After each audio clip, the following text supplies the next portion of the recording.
My name is Celinda Carter. I'm 31 years old. Last Thanksgiving. My mother raised her glass in front of 16 people family, neighbors, friends from church and said, "One daughter is a doctor. The other one." She paused, smiling just enough to invite laughter. "Well, she cleans houses for a living?" The room erupted. People laughed. My sister smirked. My father stared down at his plate like he suddenly found it very interesting. And me? I didn't say a word. I just kept refilling water glasses, clearing plates, moving quietly around the table. Because that's what they expected me to do. What they didn't know, what none of them even thought to imagine, was that 3 weeks later, those same people would be sitting in a ballroom with over 600 guests, watching me walk across a stage to accept an award they wouldn't even know how to pronounce. And the company I founded, the company they never once asked about, has been providing services to their favorite luxury resort for over 2 years now. They just never thought to ask whose name was on the contract. I guess you're curious, aren't you? But take a moment to subscribe, and only if you believe this simple truth: you are more than your family thinks of you. Where are you hearing this from? And what's the temperature there right now? Let me know. This is a fictional story, with some details enhanced by artificial intelligence. I hope it gives you a truly moving experience to understand what happened that night at the Thanksgiving table. You have to understand the Carter family. We lived in Brookhaven Heights, just outside Charlotte, North Carolina, a neighborhood where every lawn was trimmed to perfection and every driveway held at least 2 cars. My parents bought that house in 1999, the year I turned 5. 4 bedrooms, a backyard patio, the kind of home where you hosted dinner parties and pretended everything inside was just as perfect as it looked from the outside. My mother, Denise Carter, was 59. She had been a middle school teacher for over 2 decades before retiring early. She believed in 3 things: reputation, appearances, and my older sister, my father, Thomas Carter, was 63. He worked as a financial analyst at a regional firm in downtown Charlotte. He was quiet. Not the peaceful kind of quiet, the kind people respect, but the kind that comes from choosing not to get involved. His favorite line was always the same: "Your mother just wants what's best for you. Celinda, you know how she is." That was his answer to everything. Every comparison, every dismissal, every moment I was made to feel like I didn't belong at my own dinner table.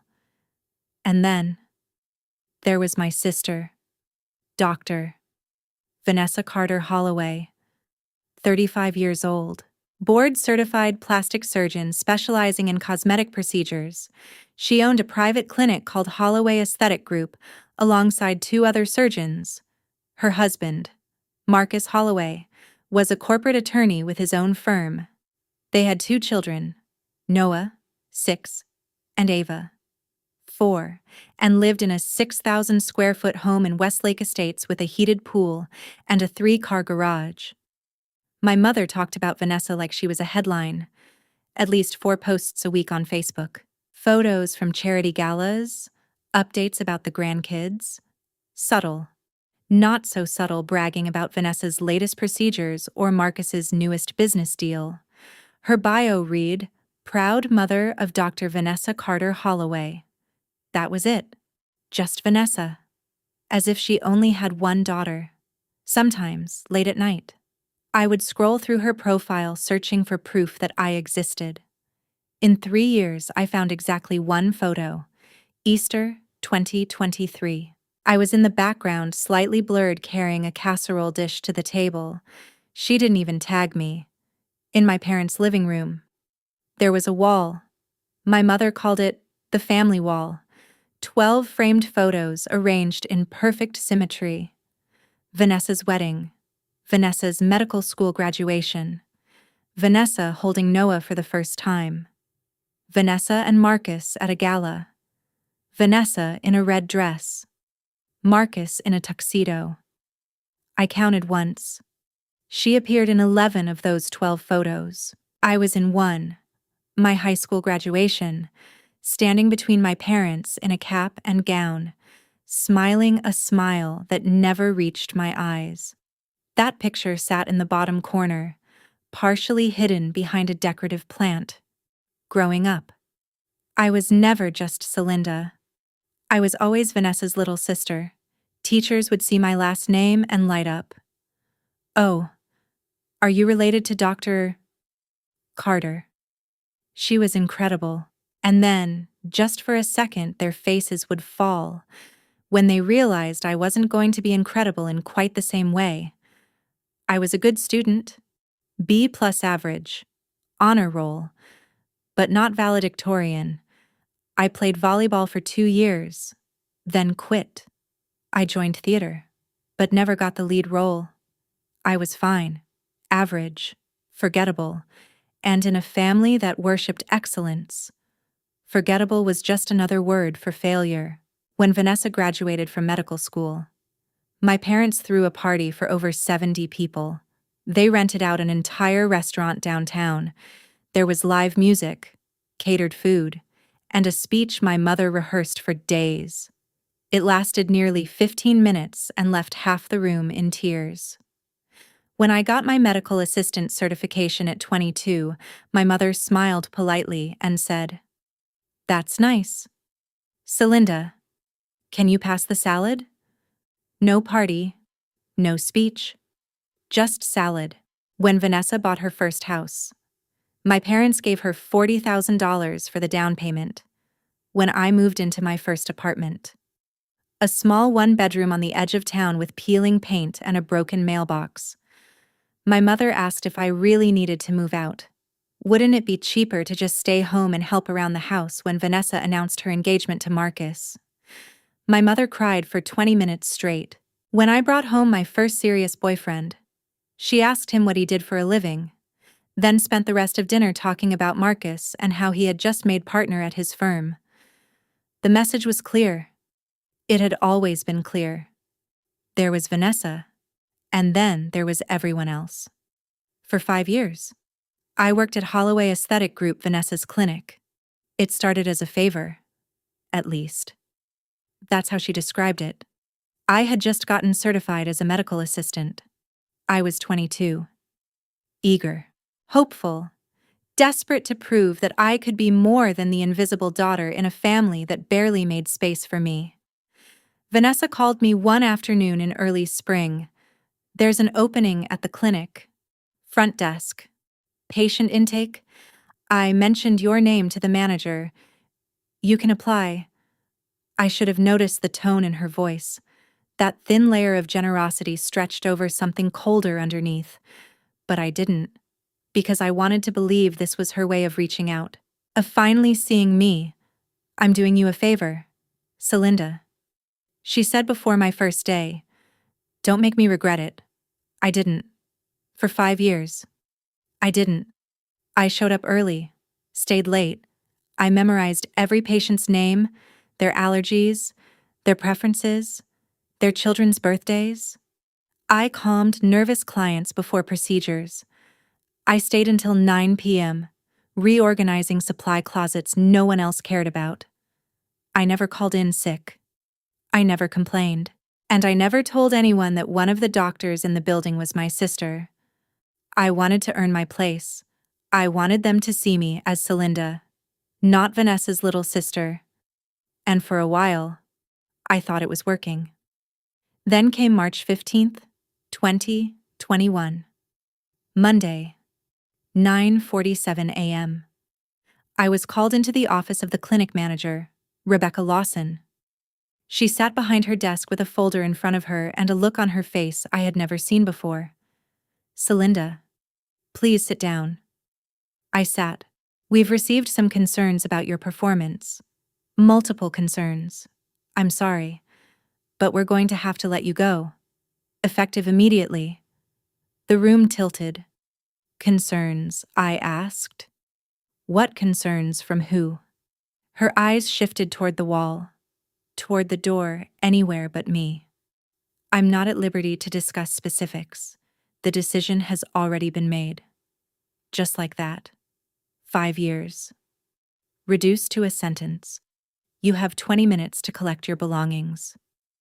20 minutes. 5 years of perfect attendance, not a single complaint.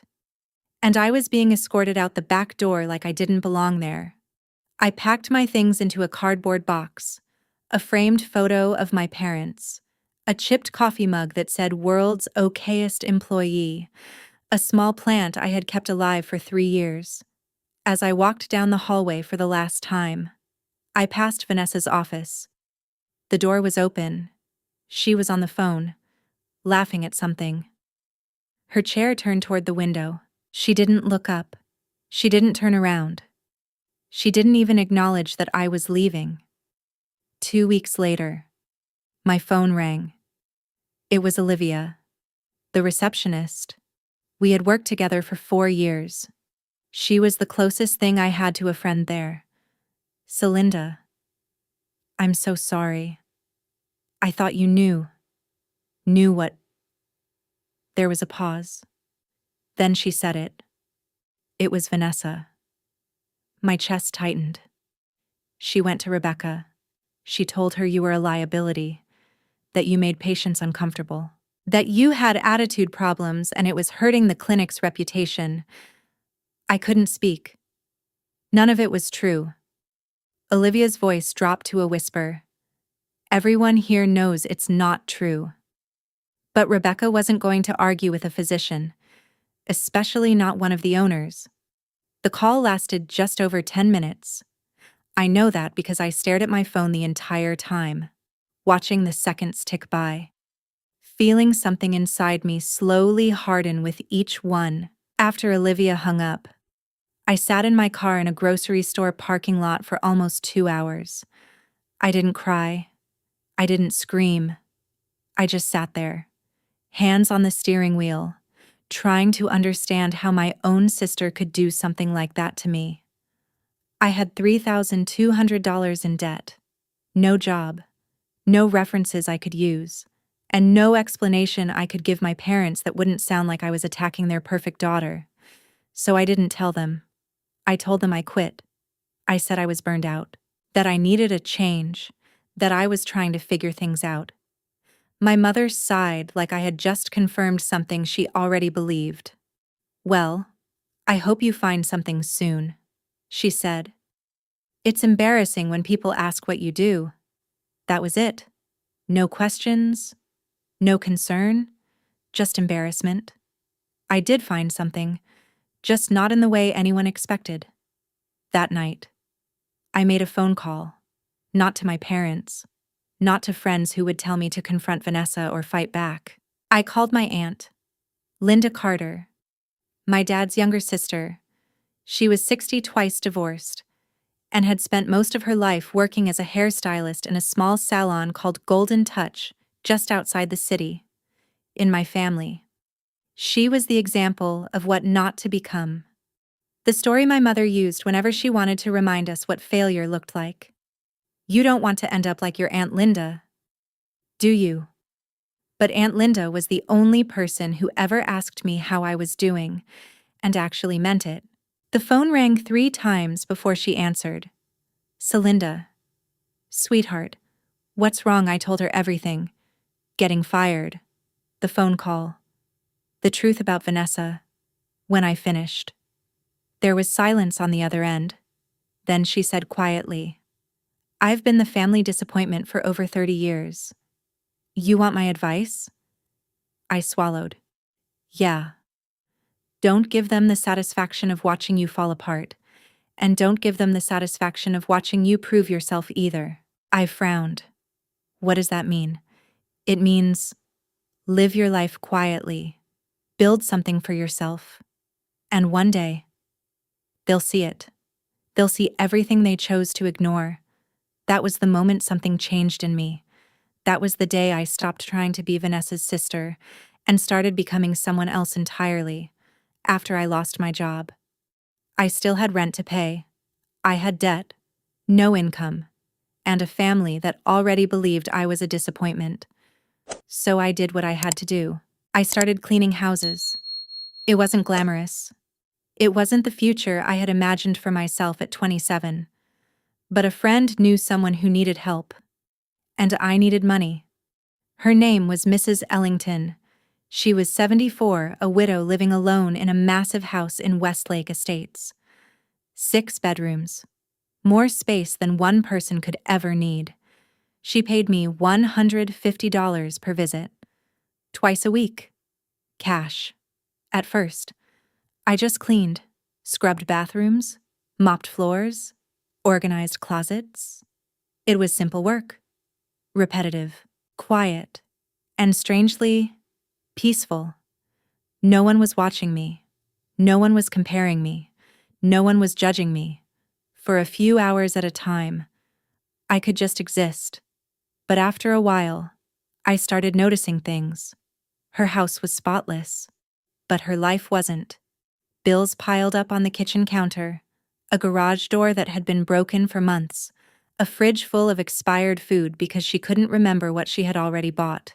One afternoon, without being asked, I sorted her bills into folders by due date.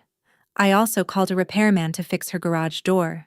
I cleaned out her refrigerator and made her a fresh grocery list. When she came home and saw everything, she just stood there and cried. "No one has ever done this for me," she said softly.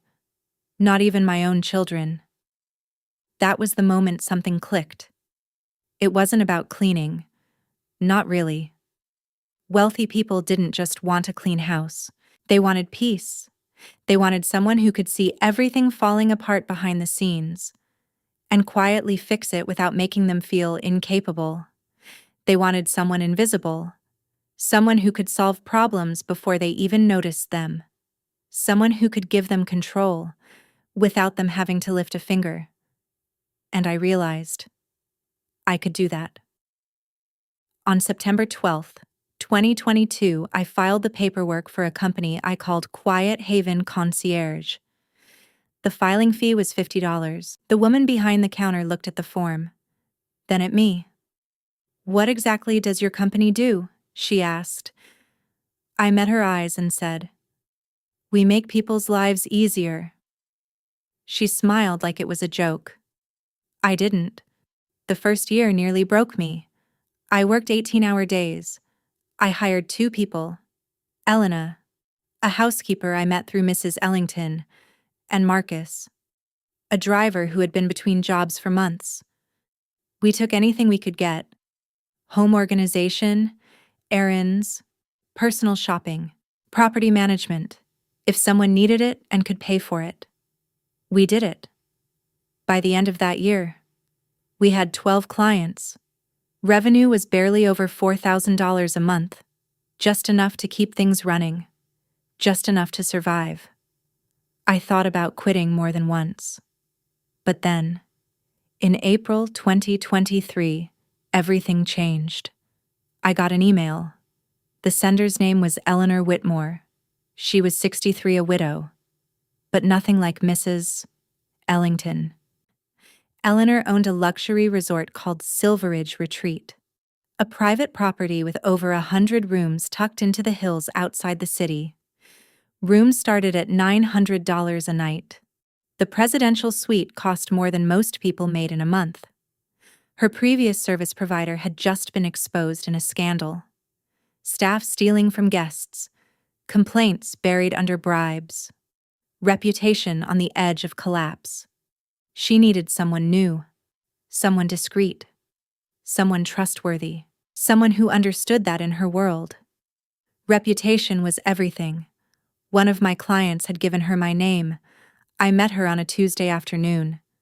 She sat behind a massive wooden desk, studying me with a calm, unreadable expression.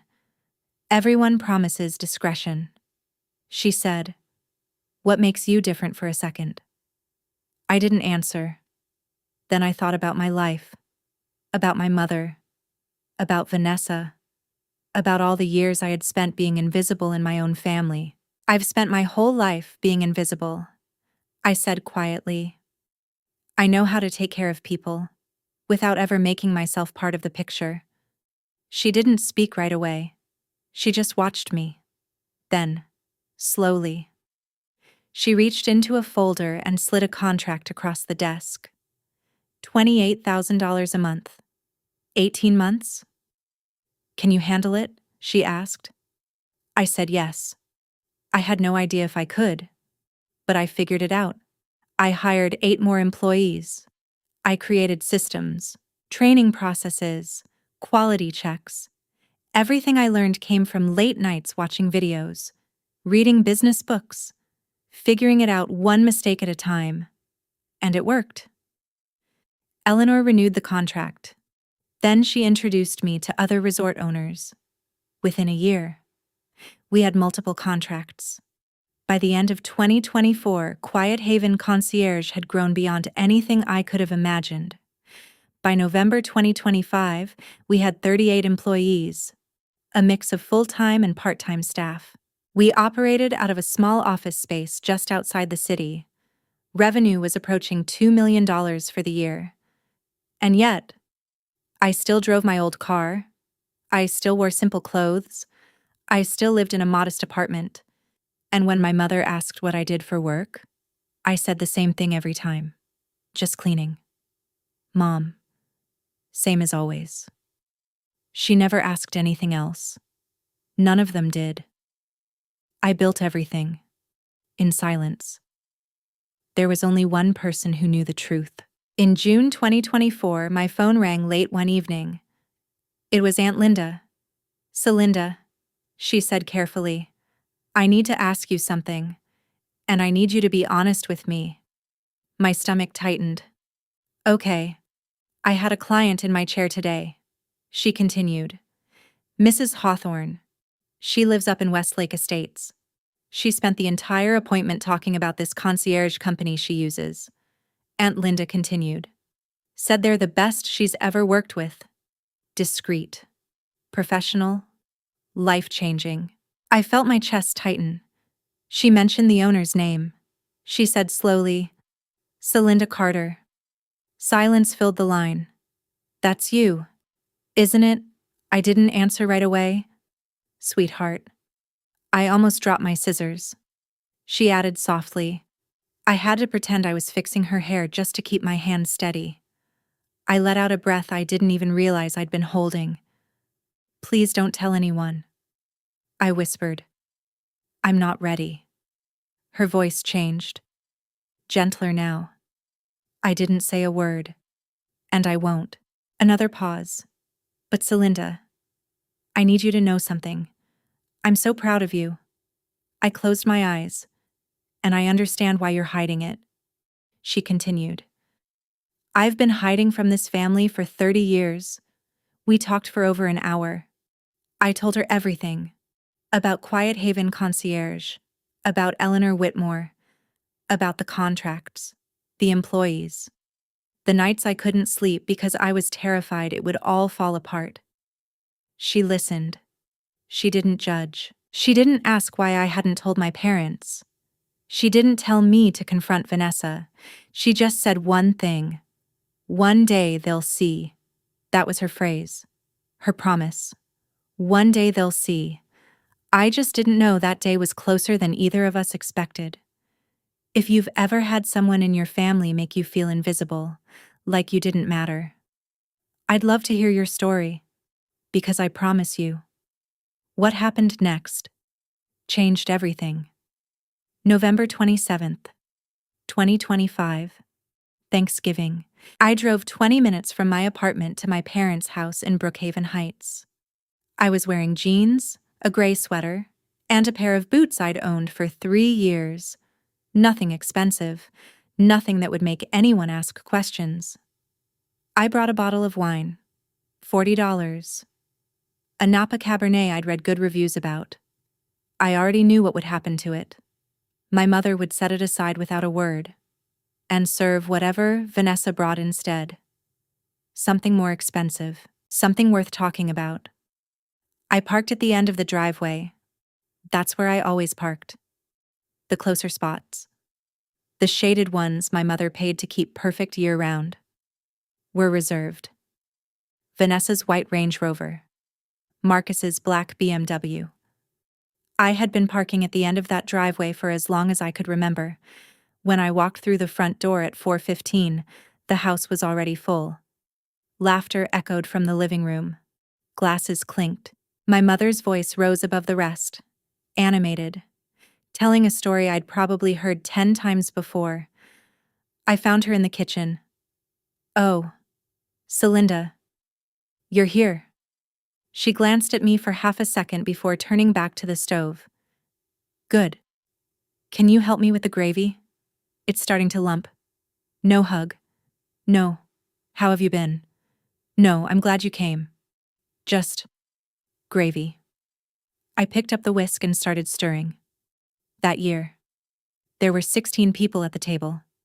My parents, Vanessa and Marcus, their kids, Noah and Ava, running through the house like it was a playground, my Aunt Rachel, my mother's younger sister, and her husband Daniel, 2 women from church, Margaret and Helen, both dressed in soft pastels and pearls, the neighbors, Mr. and Mrs. Calloway. He was a retired dentist. She used to be a school principal. And finally, Dr. Allison Green, one of Vanessa's colleagues. 16 people. I knew all of them. They had watched me grow up, watched me slowly fade into the background, watched me become the other daughter. None of them knew who I really was, and I intended to keep it that way for the first 2 hours. I was invisible. I refilled water glasses, cleared empty plates, checked on the turkey, rearranged the silverware after my mother told me I had said it wrong the first time. 4 tasks in 2 hours. 4 quiet reminders of where I belonged. Not once did anyone ask me to sit down. At one point, I walked through the living room carrying a tray of crackers when Noah tugged on my sleeve. "Aunt Celinda." "Yes." "Sweetie. Why are you always in the kitchen?" I opened my mouth to answer. But before I could, Vanessa's voice cut across the room. "Because that's where she belongs," she said lightly, laughing as if it were just a harmless joke. A few people chuckled. I caught a glimpse of Aunt Rachel's face. Just for a second. Something flickered there. Discomfort. Maybe. Then it disappeared. And the moment passed like nothing had happened. At 6:47 p.m., we finally sat down to eat. The table looked perfect. White tablecloth. Cloth napkins folded neatly. My mother's wedding china arranged with exact precision. 16 place settings. My seat was at the very end, closest to the kitchen, just in case anyone needed something. My mother stood at the head of the table, a glass of wine in her hand.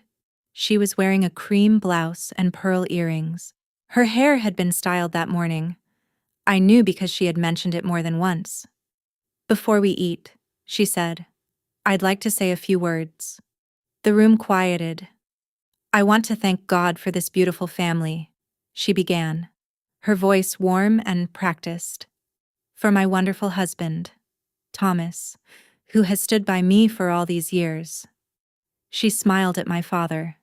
He nodded, uncomfortable as always when attention landed on him. "For my grandchildren, Noah and Ava, who bring so much joy into our lives." The kids giggled. "And for my son-in-law, Marcus, who takes such good care of our Vanessa." Marcus raised his glass. "And especially," she paused, letting the moment stretch, "for my daughter Vanessa, a doctor, a mother, a blessing." Vanessa smiled that perfect smile, the one she used when she knew people were watching. I felt it then. That familiar cold weight settling in my chest. I knew what was coming. I had felt it building all day, all year, my entire life. My mother turned her head. Her eyes found me, and of course, Celinda. The pause this time was different, heavier. "I have 2 daughters," she continued.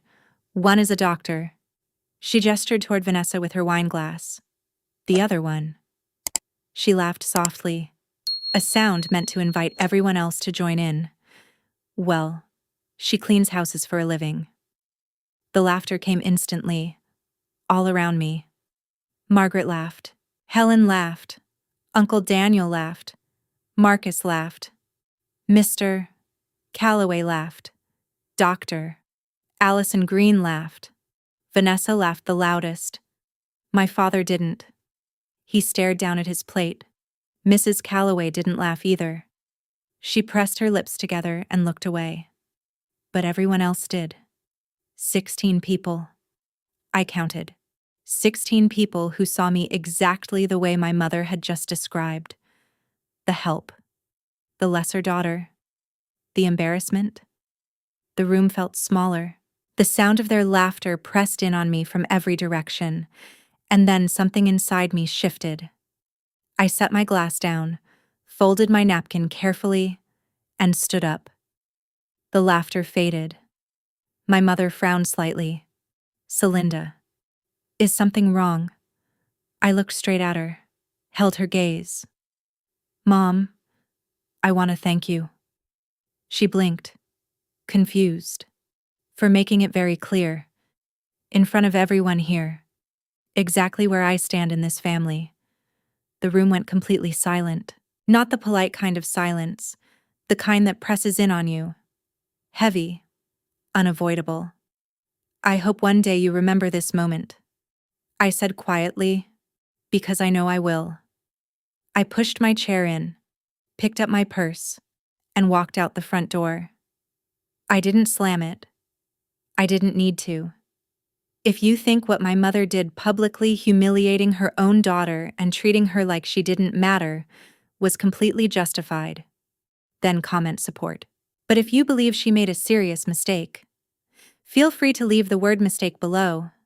Sometimes. The hardest part isn't what people say. It's who says it. I'd really like to know where you stand.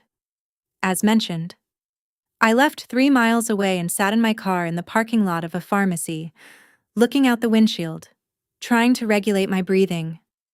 At 7:34 p.m., my phone rang. Aunt Rachel. I almost didn't answer. I thought she was calling to tell me I had overreacted, that I had embarrassed my mother, that I should go back and apologize, but something made me pick up.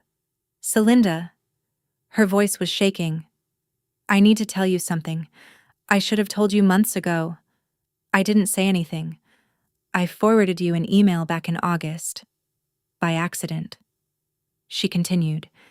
I meant to send it to Vanessa, but I clicked your name instead. When you never replied. I thought maybe you didn't see it, or maybe you just ignored it. I told myself it didn't matter. My grip tightened on the phone. What email? Check your spam folder. The subject line is, what to do about Celinda. My hands went cold. I put the phone on speaker and opened my email. Spam folder. Thousands of unread messages. I typed in the subject line, and there it was.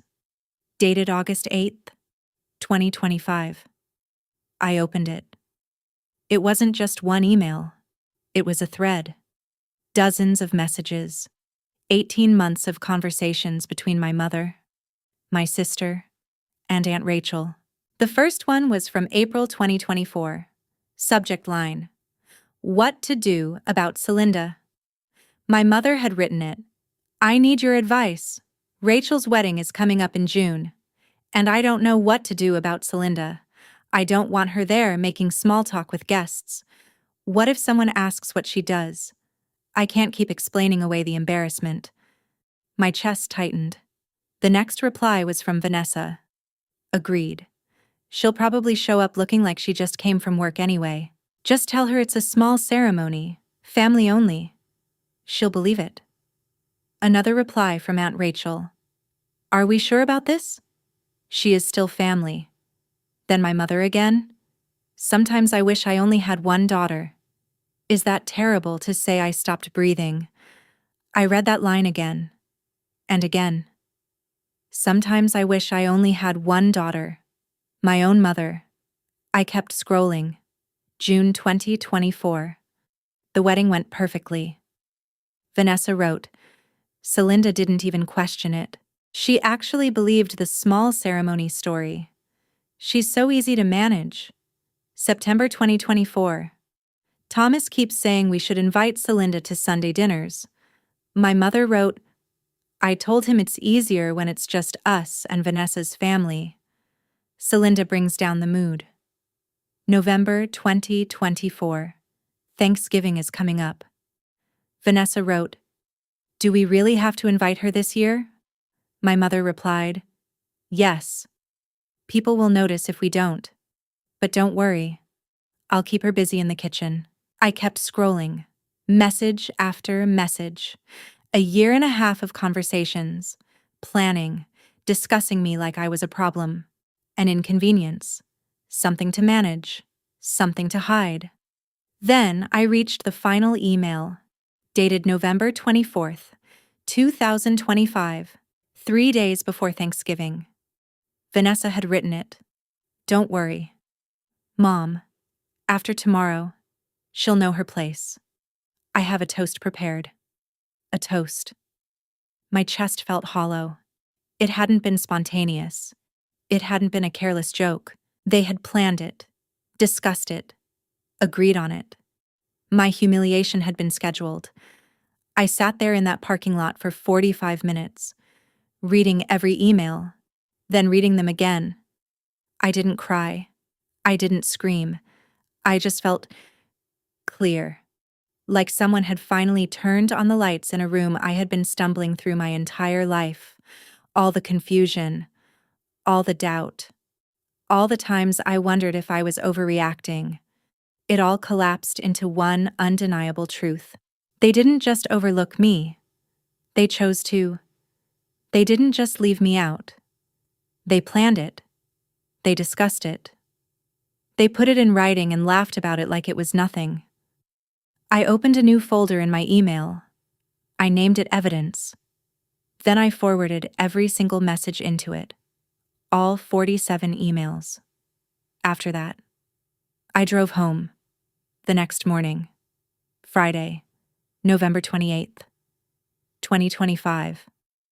I woke up to a new email. This one wasn't from my family. It was from Eleanor Whitmore. Subject line Rising Entrepreneur Award. I sat up in bed and opened it. Dear Celinda. It began. It is my honor to inform you that you have been selected as this year's recipient of the Carolina Rising Entrepreneur Award, presented by the Southeastern Business Council. I read it slowly. The ceremony would be held on December 18th, 600 guests, local press coverage, and a speech. From me. I've watched your company grow from a single employee into something truly remarkable in just 3 years, she wrote. You've earned this recognition, and I couldn't be more proud to have nominated you. I read the email 3 times. December 18th, 3 weeks away, 600 people, and 10 complimentary tickets. I stared at that number. 10. And I thought about the 16 people sitting at that table the night before. The ones who had laughed. That evening, I called Aunt Linda. We talked for over 2 hours. I told her everything. About the emails, about what my mother had written, about what Vanessa had planned. I read the messages out loud, word for word. And when I finished, there was silence on the other end of the line. What are you going to do? She asked finally. I don't know. You could expose them. She said. Send those emails to everyone. Post them. Let people see who they really are. I had already thought about it. In the parking lot, on the drive home, in the quiet of my apartment. I had imagined sending those emails to every relative, every friend, every person who believed my family was perfect. Watching their image fall apart, watching them feel, even for a moment, what they had made me feel for years. But the longer I sat with that idea, the more I realized something. That's what they would do, and I wasn't them. I'm not going to destroy them, I said quietly. Then what are you going to do? I'm going to stop hiding. She didn't speak. I'm going to let them sit with what they've done, I added. How the award ceremony. I took a breath. December 18th. 600 people. Press. Eleanor nominated me. There was a pause. Celinda, she said slowly. I'm going to invite them. All of them. Mom, Dad, Vanessa, Marcus. They won't come. They will. I said. Marcus already got an invitation through one of his clients. They think it's just another networking event. They have no idea who the award is for. Silence again. Longer this time. Are you sure about this? I've never been more sure of anything in my life. Then she let out a small breath. Well, then I'll be there too. Front row. I smiled. For the first time in days. I actually smiled. Thank you, I said softly. For what? For seeing me. When no one else did. Over the next 3 weeks, I wrote my speech. 7 drafts. The first one was angry. I named names. I quoted emails. I imagined standing on that stage and watching their faces as I read their own words back to them. The second draft was sad. It was filled with memories, with longing, with the story of a girl who spent her whole life trying to earn a place in her own family. The third draft was sharp, accusatory. The fourth felt too heavy. The fifth was too long. The sixth, too empty. By the seventh draft, I did something unexpected. I deleted everything, because I finally understood something I hadn't before. The final version of my speech was just 8 minutes long. 8 minutes to say everything I needed to say. I didn't mention my family. Not once. But I knew, without a doubt, they would hear themselves in every word. December 18th arrived faster than I expected. That morning, everything felt unusually quiet, like the world was holding its breath. I went to the store the day before and bought a dress. Navy blue, simple, elegant. The kind of dress that didn't demand attention, because it already belonged in the room. When I put it on that evening, I didn't feel like I was pretending anymore. I felt like myself. Aunt Linda came over that morning to help me get ready. She moved around my apartment with a kind of quiet excitement, setting things out, making sure everything was perfect in a way no one had ever done for me before. She styled my hair in soft waves, pinning one side back neatly. When she stepped away, she didn't say anything at first. She just looked at me, really looked at me. You look like a CEO, she said finally. I met her eyes in the mirror. For a second, I saw the girl I used to be. The one who waited for approval. The one who hoped someone would tell her she was enough. Then that image faded. I am a CEO, I said. She smiled, her eyes soft but certain. Yes, you are. At 6:15 p.m., my phone buzzed. A notification from Instagram. I opened it without thinking. Vanessa had posted a photo. She and Marcus stood in the lobby of the Grand Regency Hotel, dressed in formal attire, smiling like the night belonged to them.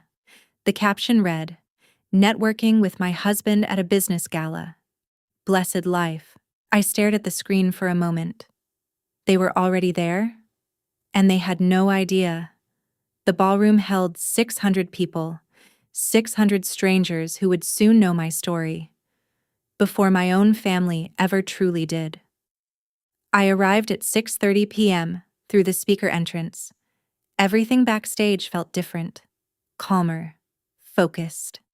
Eleanor Whitmore greeted me the moment I stepped inside. She was wearing a silver gown that caught the light with every movement, but it was her expression that grounded me, steady, warm, certain. "Are you ready?" she asked. I didn't answer right away. Instead, I stepped closer to the curtain and looked through a narrow opening. The room was filling up. Round tables draped in white linen, soft golden lighting, people in suits and evening gowns. The low hum of conversation filled the air. And then, I saw them. At one of the tables near the center of the room, my family, my mother in a burgundy dress, sitting straight, composed, completely unaware. My father beside her, wearing a suit he'd probably owned for years, his posture slightly stiff like he never quite felt comfortable in rooms like this. Vanessa in emerald green, elegant and confident as always. Marcus next to her, relaxed, checking his phone between conversations. They were laughing, drinking champagne, living in a moment they believed they understood. I watched them for a long second, and then I stepped back. "I've been ready for a long time," I said quietly. The program began at 7 p.m. There were speeches, introductions, awards for other businesses, a video about innovation, growth, and the importance of supporting local entrepreneurs. I barely heard any of it. My attention kept drifting back to their table, watching my mother lean closer to Vanessa, whispering something that made her smile, watching Marcus scroll through his phone, half engaged in the room around him, watching my father glance around, like he sensed something shifting but couldn't explain what. Time felt strange, slow, and fast at the same time. Then, at 7:45, everything changed. The host stepped onto the stage, a familiar face, a local news anchor known for his confident voice and composed presence. "Ladies and gentlemen," he began, his voice carrying effortlessly across the room, "it is my honor to introduce the highlight of tonight's program, the Carolina Rising Entrepreneur Award." The room quieted instantly. This award recognizes an individual who has demonstrated exceptional growth, innovation, and impact in their field. My heart started pounding. I could feel it in my chest, in my hands, in every breath. This year's recipient has built something truly extraordinary. I stood still, grounded, quiet haven. Concierge was founded just 3 years ago with a single employee and a simple idea. A ripple of interest moved through the audience. Today, it employs dozens of people, serves some of the most prestigious luxury properties in the region, and is on track to generate nearly $2 million in revenue this year. The murmurs grew louder. Recognition, respect, curiosity. The founder of this company started with nothing. He continued. She faced setbacks. She faced doubt. And she faced people who told her she would never become anything. He paused, letting the weight of those words settle into the room. Tonight. Another pause. We prove them wrong. I closed my eyes for just a second, took one slow, steady breath. Please welcome to the stage, Celinda Carter. I heard it before I saw anything. A sharp, unmistakable gasp. My mother. The curtain opened. The light found me instantly, and without hesitation, I stepped forward, into the light. I didn't look at them. Not yet. I walked to the podium, each step steady, controlled. I adjusted the microphone with calm hands and let my eyes sweep across the room. A sea of faces looked back at me. Most of them were strangers. But in the front row, I saw Eleanor Whitmore smiling, her eyes bright with pride. Next to her, Aunt Linda dabbed at her eyes, already emotional, and then, just beyond them, at one of the center tables, 4 still figures. My family, frozen, watching. I drew in a breath and began. Thank you, James. And thank you to the Southeastern Business Council for this incredible honor. My voice didn't shake. It didn't waver. It sounded like it belonged to someone who had rehearsed these words so many times they had become part of her. "I want to tell you a story," I continued. "A true story about a woman who, 4 years ago, had absolutely nothing." I paused. Let the silence settle. In 2021, I was fired from my job. I had $3,200 in debt. No references, no backup plan. I was 27 years old, and I had no idea what I was going to do with my life. I saw movement at their table, my mother shifting in her seat. So I started cleaning houses.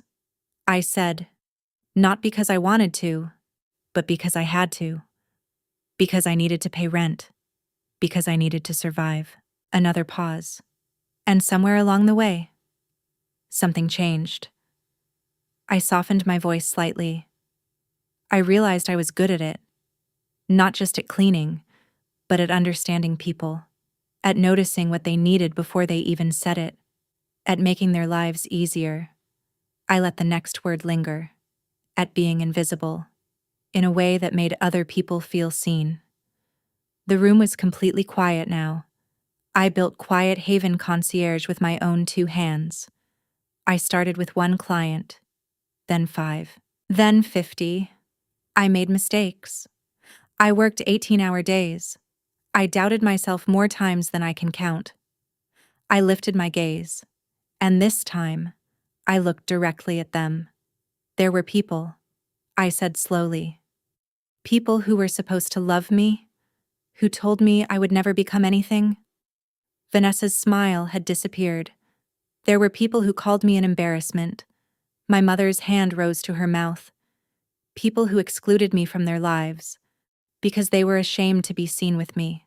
My father closed his eyes. I held that moment. Let it sit. Let it land.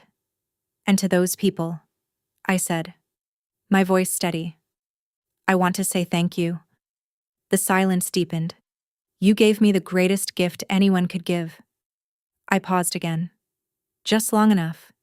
You gave me a reason to prove you wrong. A breath moved through the room.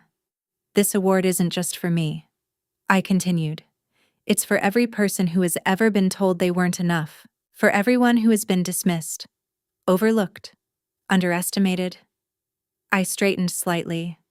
For everyone who has been made to feel invisible, by the very people who were supposed to see them the most clearly. I looked out across the room. I see you. My voice softened, but it carried. And I want you to know something. You are not your family's opinion of you. You are not the limitations they place on you. You are not the role they assign to you. I took a slow breath. You are capable of more than they will ever understand, more than they will ever imagine. Another pause. Thank you. For a second. Nothing happened. Then one person started clapping. Then a few more. Then dozens. And then, like a wave breaking, the entire room rose to its feet. 600 people, standing, applauding. The sound filled the room, powerful and overwhelming. For nearly a full minute, I stood there, letting it wash over me. Recognition, validation, everything I had spent my entire life waiting to feel, and finally understanding I never needed their permission to feel it. I glanced once more toward their table. They were still sitting, still frozen. They didn't stand. They couldn't. After the ceremony, the room shifted into a reception. People gathered around me almost immediately. Business owners asking for my contact. Journalists requesting interviews.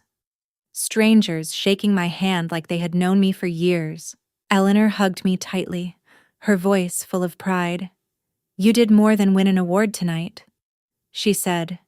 You changed something in that room. But even as I smiled, even as I thanked people and answered questions, part of me stayed focused on one thing, the entrance. Because I knew, sooner or later, they would come. At 8:32 p.m., I saw her, my mother. She was walking toward me alone, Vanessa and Marcus were nowhere in sight. Maybe they stayed behind. Maybe they left early. I didn't know. And for the first time in my life, I realized I didn't need to know.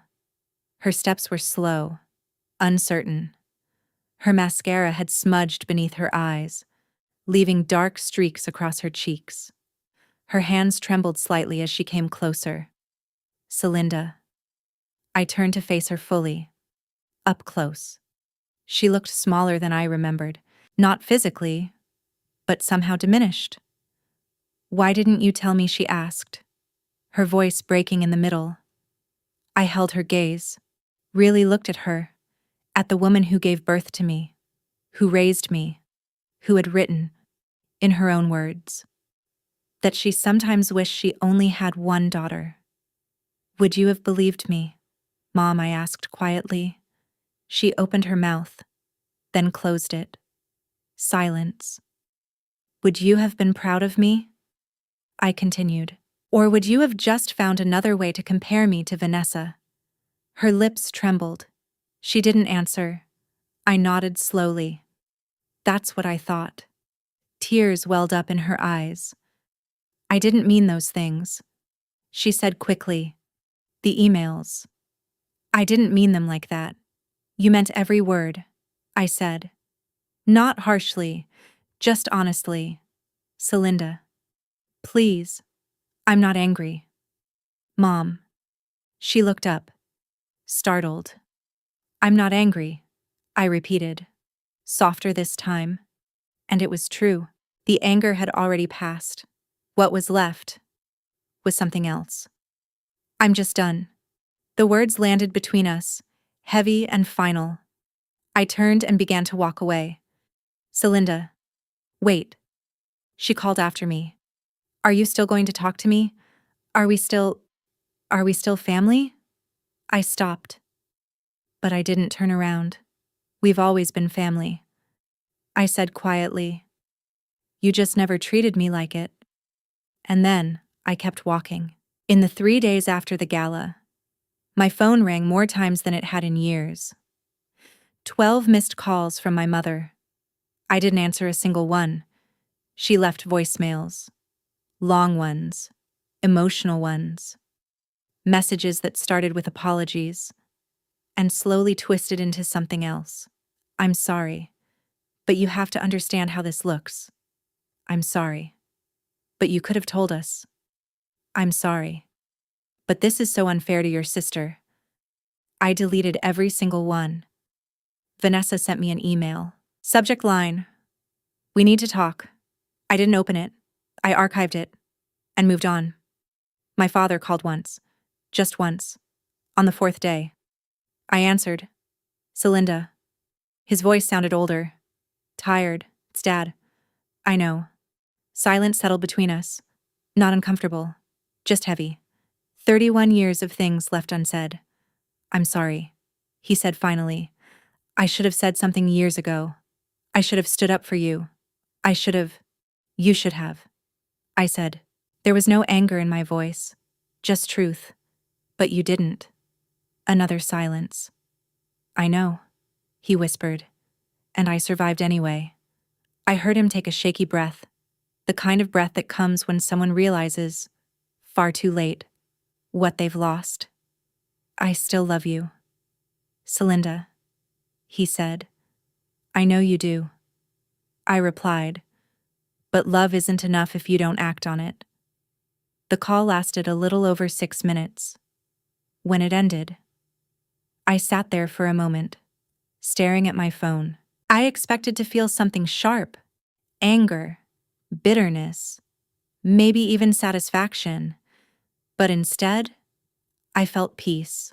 Not because everything was fixed, but because I finally understood something.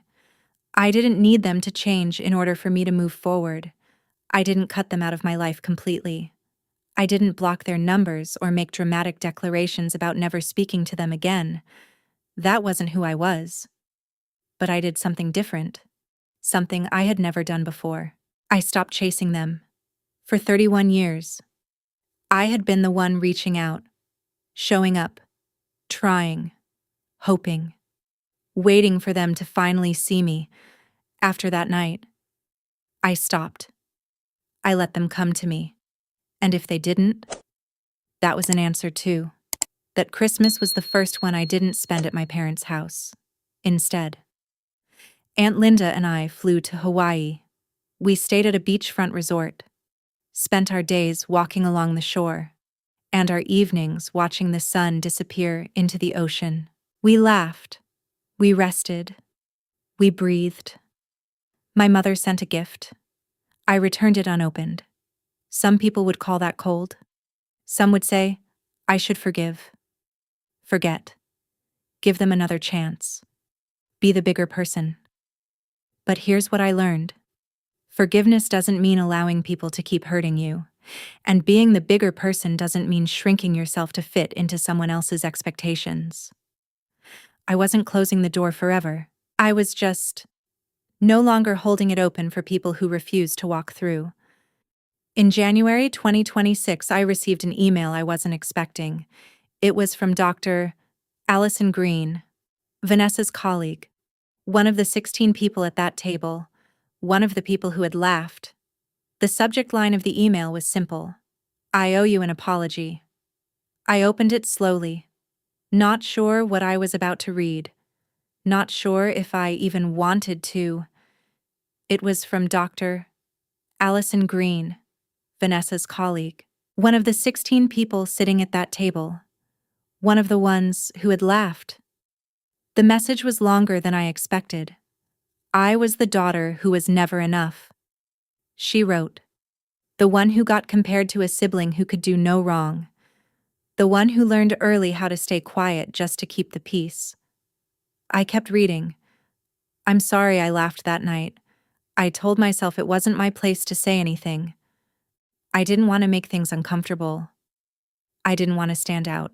I didn't want to be the person who ruined the mood. There was a pause in the message, but watching you on that stage, hearing your story, I realized something. I leaned back in my chair. It is always our place. My fingers tightened slightly around the phone. When we see someone being treated badly, it is always our place to say something. Silence doesn't make us neutral. It makes us part of the problem. I read that line twice.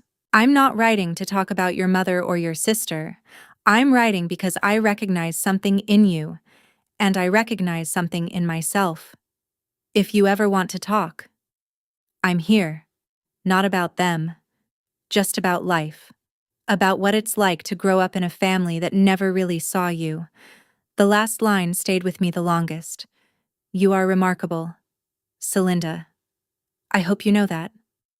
I stared at the screen for a long moment. Then I read it again. And again. For years, I had trained myself not to expect kindness from people in that room, not to expect understanding, not to expect anyone to step out of line for me. And yet, here it was. Unexpected, uncomfortable, real. I opened a new message and typed one word. Coffee. She replied in less than 5 minutes. Yes. We met the following week at a small cafe just outside the city. It was quiet, warm, the kind of place where no one paid attention to anyone else. She arrived first. When I walked in, she stood up immediately, almost nervously, like she wasn't sure how I would react. Hi, she said softly. Hi. For a second. We just stood there. Two people connected by a moment that neither of us had handled the way we should have. Then she gestured toward the table. Can I? Yeah. I said. Of course. We sat down. At first, the conversation was careful, polite, surface level, but it didn't stay that way for long. Because once you recognize someone who understands something you've never been able to explain, the walls don't hold up for very long. We talked for 3 hours. About family expectations. About what it feels like to grow up in the shadow of someone who can do no wrong. About the quiet ways people learn to shrink themselves just to survive. She told me about her childhood. about always being the second best daughter, the one who tried harder but was never quite enough, the one who learned to laugh along because speaking up felt impossible. And I told her mine. Not the version people saw, not the polished one, the real one, the years of trying, the constant comparisons, the feeling of being invisible in your own home. At some point, we both stopped noticing the time, stopped noticing everything except the fact that, for once, we were being understood. By the time we left, something had shifted, not just in that moment, but in the direction of my life. Allison didn't become just someone who apologized. She became someone who stayed, someone who showed up, someone who understood without needing an explanation. And over time, she became one of my closest friends. It's strange, isn't it? If you would make the same choice I did, choosing peace over revenge, choosing self-worth over chasing validation, then write yes, so I know I wasn't wrong. If you would choose differently, write no. And if you're still thinking about it, trying to understand what you would do in that moment, just write time. Because the truth is, this isn't an easy decision. Walking away doesn't feel powerful at first. It feels quiet. It feels uncertain. It feels like you're giving something up.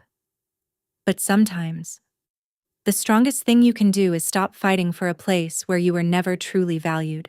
For years, I believed that if I tried harder, loved more, proved myself enough, things would change. But they didn't. And that realization hurts. It really does. But it also sets you free. Choosing yourself doesn't mean you stop loving others. It means you finally start loving yourself enough to stop accepting less than you deserve.